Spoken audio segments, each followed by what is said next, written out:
Muita gente faz disparo de fogos de artifício durante esse momento de comemoração. É claro, todo mundo quer celebrar, mas isso atrapalha muito a vida dos pets, especialmente, né? Os cães, gatos se assustam muito, dependendo da forma como essa celebração é feita. E por isso a gente fala agora ao vivo com uma veterinária que vai dar orientações para a gente sobre como cuidar dos pets nesse período de Copa do Mundo, já que a Copa, como eu disse aí, esse momento de celebração, ela pode trazer problemas para os animais de estimação. A Letícia Barcelos, ela vai falar para a gente, então, ao vivo, sobre como cuidar dos pets nesse período. Letícia, bom dia.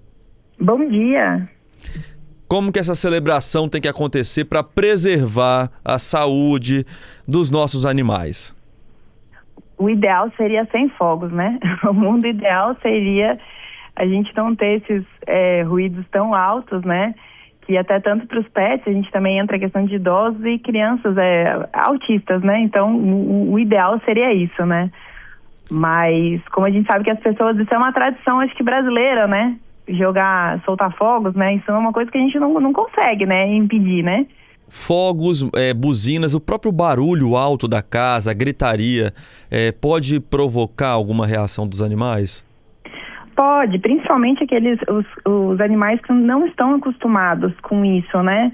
Então, porque os animais, eles são animais de muita rotina, né? Eles estão acostumados ali com o dia a dia. Até se você for pensar uma casa que está acostumada com muita festa, muito barulho, o cão e o gato já está acostumado com isso. Mas normalmente as pessoas não têm tanto esse costume, né? Então isso acaba gerando um desconforto, um medo, né? A audição deles é muito mais apurada do que a nossa, o olfato, então acaba trazendo esse desconforto para eles, né? O que é a orientação, então? Como proceder nesse caso? Obviamente, evitar disparar fogos, mas tem um pet e mora numa área em que é comum soltarem fogos. O que eu tenho que fazer? Assim, a gente sempre recomenda, né, primeira coisa, né, a gente tem que ver se tem possibilidade de fuga desse animal, né? Então, assim, para quem mora em casa, tem que ver se o ideal é colocar o animal para dentro, né? Porque ele tem como pular muro. Isso, assim, a gente vê, por mais que você pense assim, ele não vai conseguir pular o muro. Conseguem. No desespero, a gente vê casos de animal que pula e às vezes se rasga na grade. É bem complicado. Então, o ideal é colocar o animal para dentro, no local seguro, que ele não possa fugir. Tentar sempre colocar a plaquinha de identificação, porque caso ele fuja, alguém encontrar, consiga retornar para casa. E aí quem mora em apartamento tem que se preocupar com as janelas, fechar bem as janelas, porque eles podem tentar pular a janela num desespero para tentar fugir do ambiente, né? E tentar colocar num ambiente fechado, pode colocar uma música alta, para tentar que o ruído chegue cada vez assim mais suave para o animal, né? Dá calmante para o animal, com obviamente a orientação de algum veterinário, seria uma opção? É uma opção. A gente tem assim que animais que o medo é tão extremo, né? Que eles arrombam uma porta. Eu já vi assim, destruir porta, às vezes eles ficam tentando sair, arranham e se machucam, né? Nesses casos é indicado a medicação, sim, né? Então, assim, é sempre indicado passar pelo veterinário, porque às vezes a gente pode usar até medicamentos controlados, né? Para acalmar o máximo possível esse animal, né? A gente tem que ver se ele está bem de saúde, para receber tudo direitinho, mas é uma opção, sim, válida a gente procurar esse tipo de medicamentos. Se a gente tem fitoterápicos, tem nutracêuticos que, de acordo com o nível de medo, a gente prescreve para o animal para ver qual que é melhor para cada situação, né?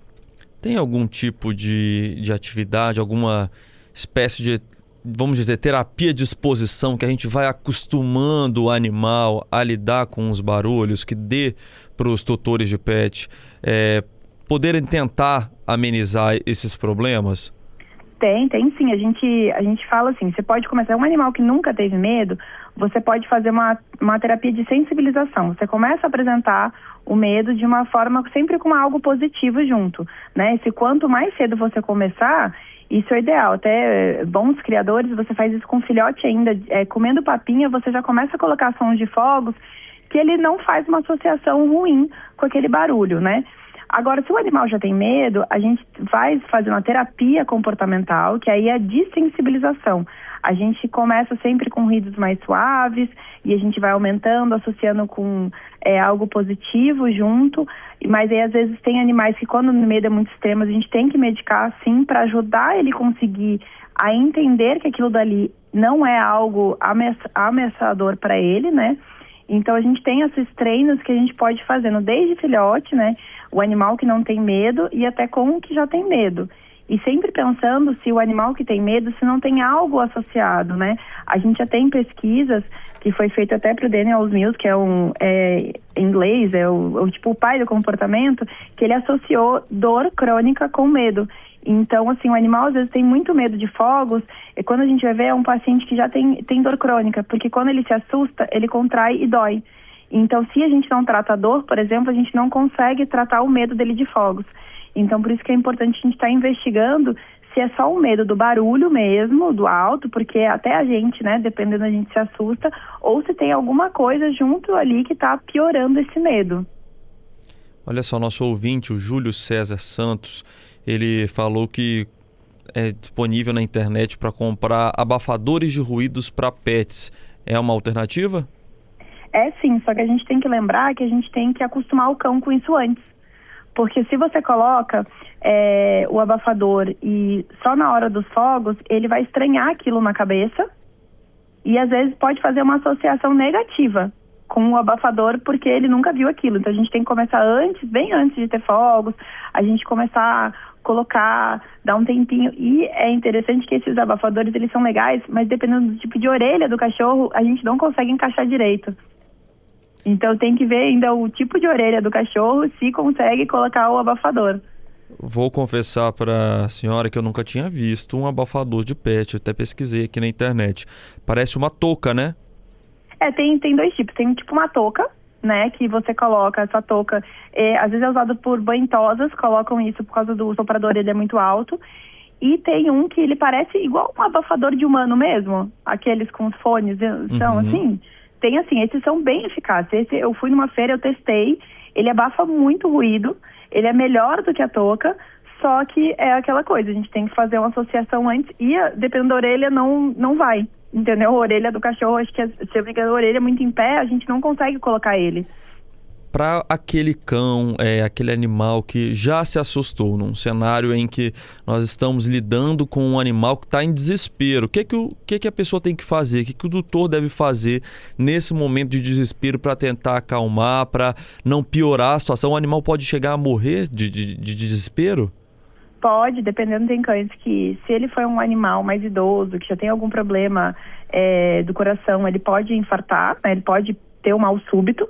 A gente tem animais, às vezes, que convulsionam, né, com um excesso, né, o medo extremo, né, então, assim, a gente sempre, eu recomendo às pessoas, porque tem cães que eles ficam tentando fugir, ele fica para um lado para o outro. Esse cão a gente não recomenda a pessoa tentar pegar no colo e segurar, porque nesse ponto, às vezes, ele pode morder o tutor, porque ele não está conseguindo entender o que está acontecendo, e ele está procurando uma rota de fuga. Então é isso que a gente tenta, fecha as rotas de fuga e tenta falar com ele numa voz mais calma, aumenta o som de TV, fecha todas as janelas, vai tentando acalmar, muitas vezes é bom diminuir as luzes, né? E tem outros que já gostam, já querem ficar no colo do tutor e fica tremendo. Nesse ponto pode pegar, acalmar, conversar, fazer carinho, mas sempre aquela coisa, mesmo a recomendação é sempre a mesma, feche todas as janelas, aumenta a som de TV. Por quê? Porque a gente precisa diminuir o ruído, né? Então, às vezes a TV é alta, você coloca naquele programa que você já está acostumado a assistir com o seu cachorro, uma música que você gosta, coloque ela alta para tentar abafar aquele som dos ruídos e sempre tentar acalmar. Se o seu cão tentou se esconder embaixo da cama, deixa ele lá, que aí ele está se sentindo seguro. Então não precisa, a gente tem que entender qual é o tipo de fuga, né? O medo do cachorro, né? Então ele quer fugir, então tenta deixar locais que ele pode ficar seguro. Ele quer o teu colo, pode pegar e pode acalmar. Olha só, Débora Cristina enviou uma mensagem pra gente e falou que os cachorros dela ficam dentro de casa com som alto e tudo fechado. Ainda assim é importante ter a presença de um humano, né? Sim, porque assim, a gente consegue, né? Se ele passa mal, você consegue levar num veterinário na hora, você consegue acalmar. E assim, a nossa presença junto, mostrando para eles que tá tudo bem, conforme vai ter uma repetição disso, acontecer a próxima vez, e eles entenderem que não tá acontecendo nada além, a gente consegue ir diminuindo o medo deles. É assim que a gente faz muitas vezes o tratamento, porque eles entendem que tá tudo bem. Que você tá ali e não aconteceu nada além daquilo. Então ele vai entendendo aos poucos que não é o fim do mundo. Quando a gente deixa sozinho, eles estão ali, eles não têm um amparo, né? Eles ficam naquele desespero e às vezes a gente demora para voltar. Então aquele medo, mesmo que depois que acaba os fogos, eles ainda ficam ali 1, 2 horas tremendo, sem esse suporte emocional que a gente dá. E aí que a gente vai agravando o medo de fogos. Por isso que a gente fala, o cachorro que ele não tem medo, ele pode vir a ter medo. Então o ideal a gente, mesmo achando, meu cachorro não tem medo, né? Mas o ideal é a gente nunca deixar ele sozinho ou que ele possa ter uma experiência ruim, porque ele pode passar a ter medo de fogos. Tá certo, muito obrigado. Nós conversamos ao vivo aqui com Letícia Barcelos, que é médica veterinária, comportamentalista, médico, aliás, membro da Comissão Técnica de Bem-Estar Animal do Conselho Regional de Medicina Veterinária do Estado do Espírito Santo. Muito obrigado, Letícia. De nada, imagina.